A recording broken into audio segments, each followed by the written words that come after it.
के हर जाति हर वर्ग के लोग के सीखे के चाहिए, समझे के चाहिए परिवार में कैसे रहे। इस शंकर भगवान के परिवार से हमने के सीखे के चाहिए। हमने के भाई श्री हरेंद्र प्रधान जी साहनी जी की तरफ से ग्राम प्रधान हार्दिक स्वागत एक बाद बजरंगे बोले की होती चाचा। हाँ बजरंगे बोले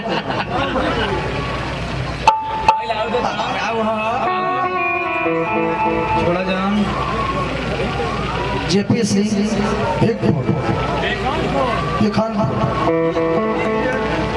वही तो बोले थे यही गलत है भिखान खान नहीं।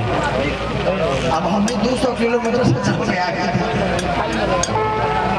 नारायण सर जी की तरफ से बहुत जय हो जय हो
सुरेंद्र सावरकर जी तो मुस्कुरात भी रहो। हाँ जी बुझा तरह के मरघट को आके बैठल पड़ा।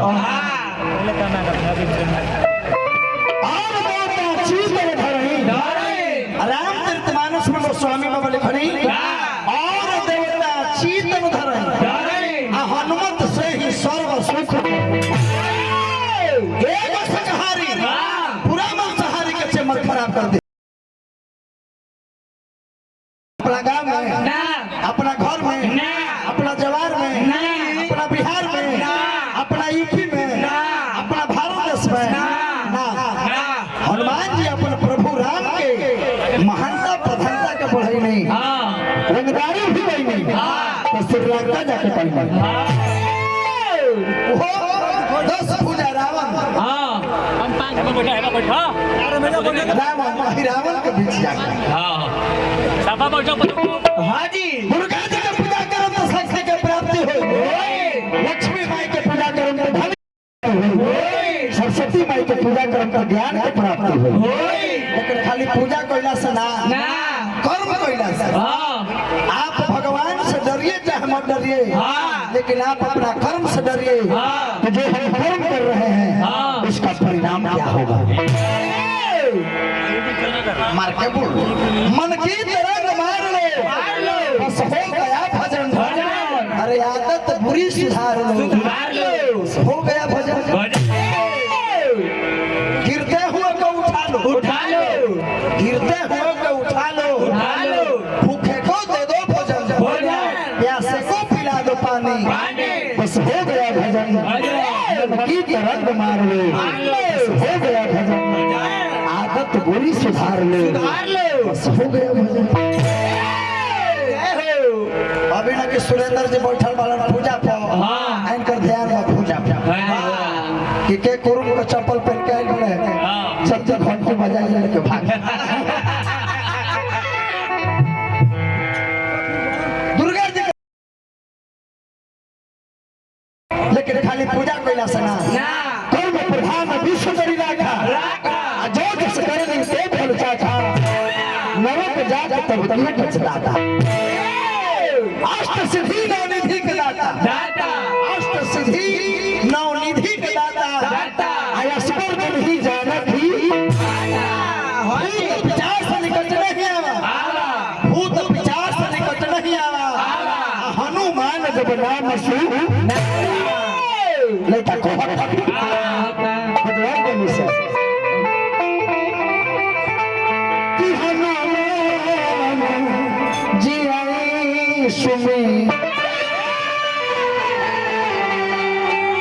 अला नदामी अब भगा सरे रहिया अरे निहारे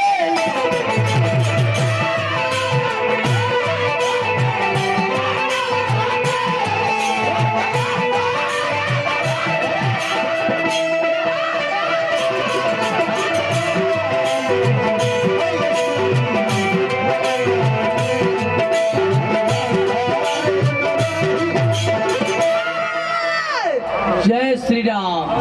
जय हो नाल के बेस कहाँ अरे बुलाई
देखे तो यह जीना के आन शान हाँ जब तक रहनी छछ राज करी हाँ जी स्वर्गीय गुड्डू साहनी जी हाँ उनका बड़े भैया अशोक साहनी जी हम गार्जियन के प्रणाम करते हैं। हाँ हाँ खुश रहे मनीष साहनी जी तो भी प्रोजेक्ट जाने हमने को प्रोग्राम कर गए रहे हाँ तो हमने को मुलाकात भाई विश्राम साहनी हाँ जी हमें बोली ये तो विश्लेषण कर तो नामे काफी बा आइए साहनी परिवार के हार्दिक अभिनंदन बा